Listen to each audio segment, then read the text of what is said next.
Bom dia, boa tarde, boa noite, a paz do Senhor.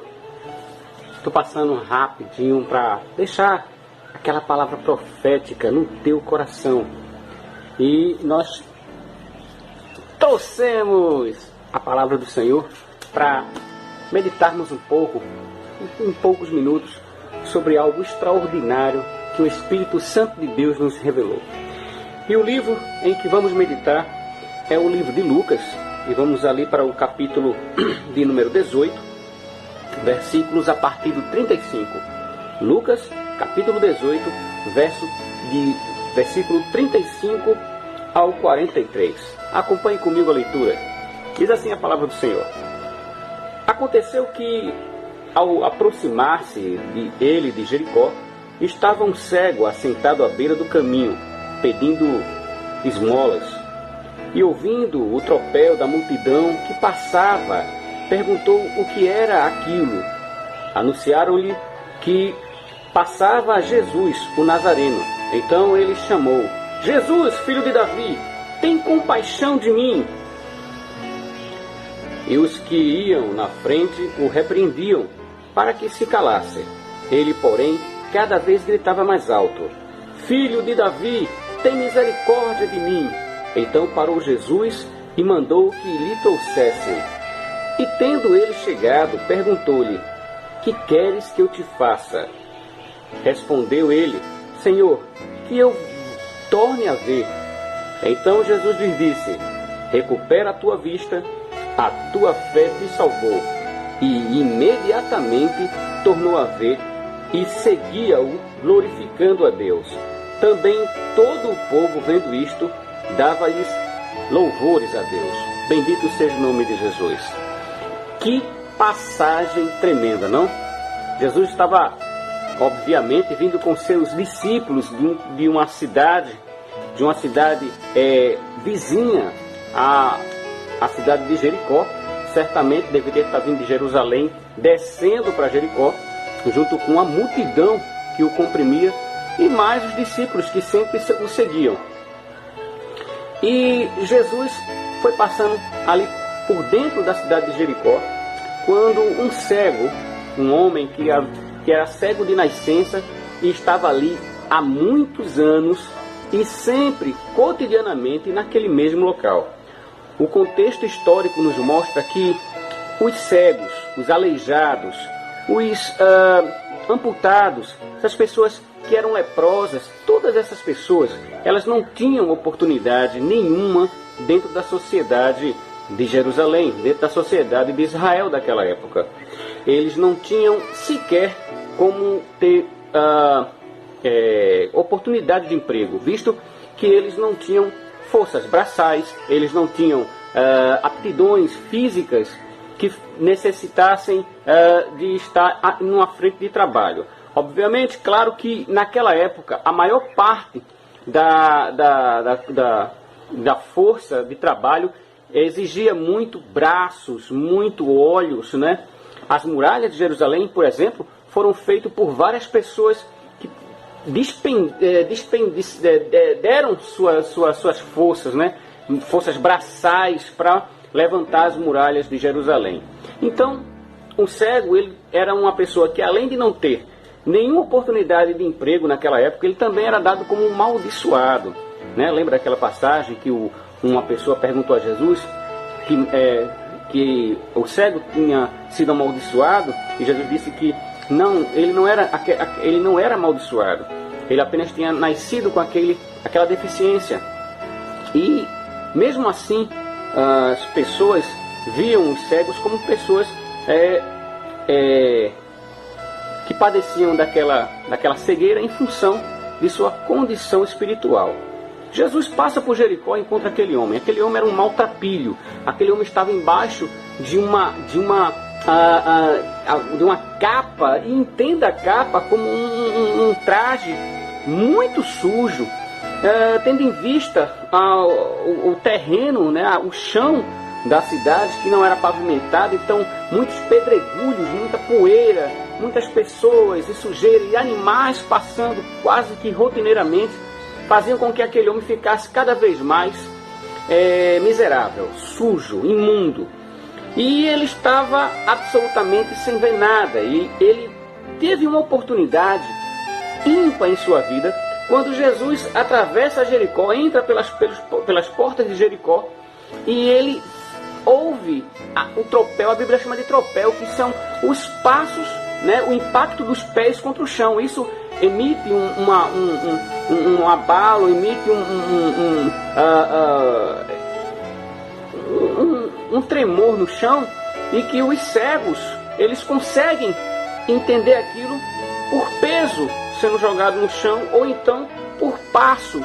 E no caso do cego, ele sentiu o tropel da multidão passando, ao que ele perguntou a alguém, uma pessoa que estava ao lado dele, dentro daquelas muitas pessoas que estavam passando, quem era o motivo de tantas pessoas estar passando por ali. E alguém disse que era Jesus, o Nazareno. E observe uma coisa: a fama de Jesus o precedia. Muitas pessoas que não viram Jesus sabiam da fama que o precedia, da fama de ser um sinal vindo da parte de Deus, de ser filho de Deus. E essas notícias certamente chegavam nos ouvidos daquele cego.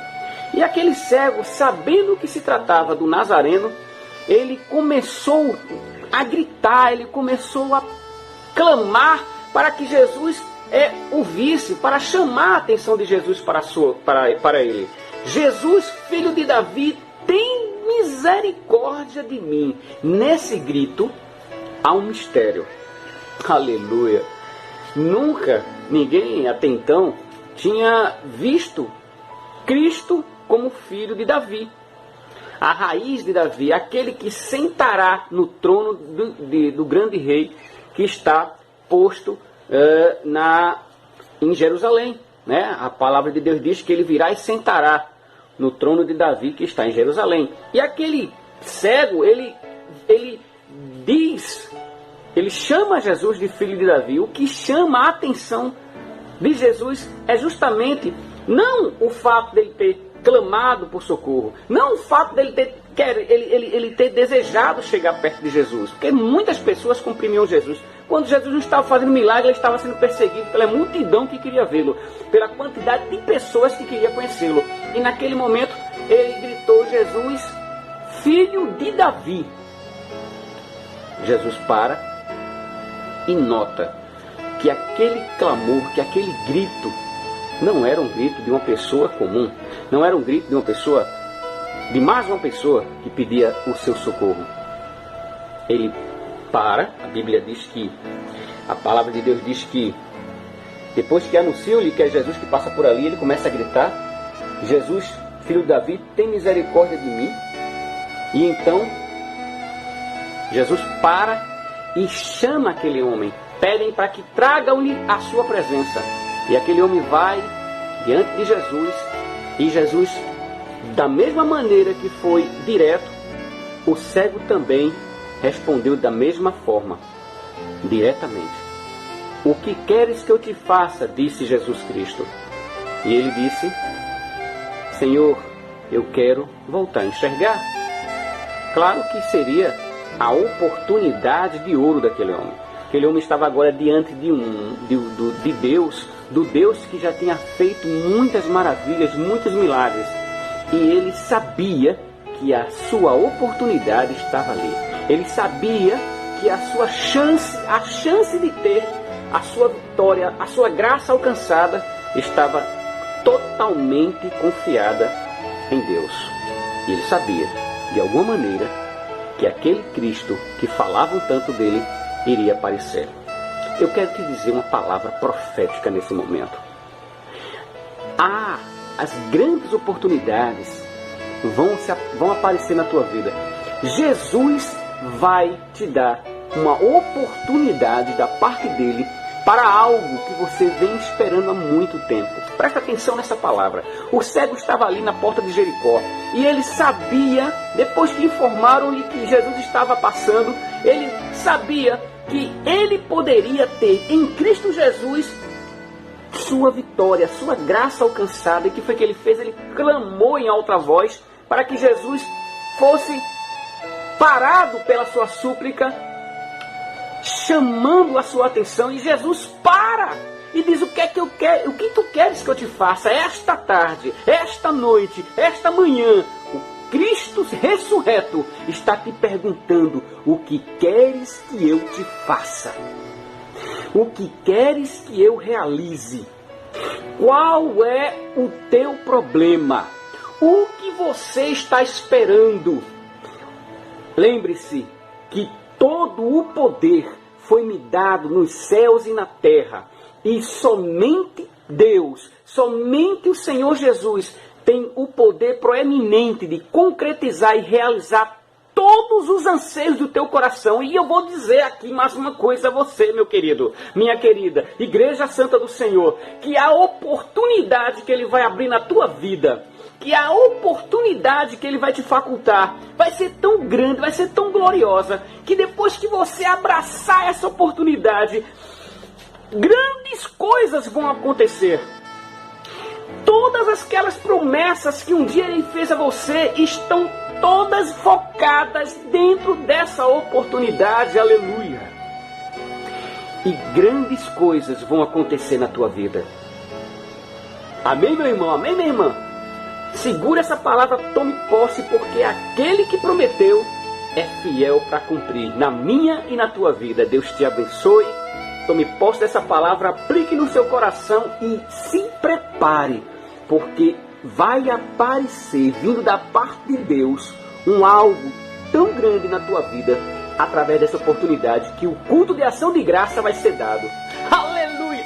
Prepare o banquete, porque a oportunidade que Cristo vai te dar vai ser te apresentado nesses dias. Tome posse dessa palavra, que essa palavra é a palavra profética de hoje para o teu coração. Um forte abraço, fica com o Senhor Jesus e até a próxima!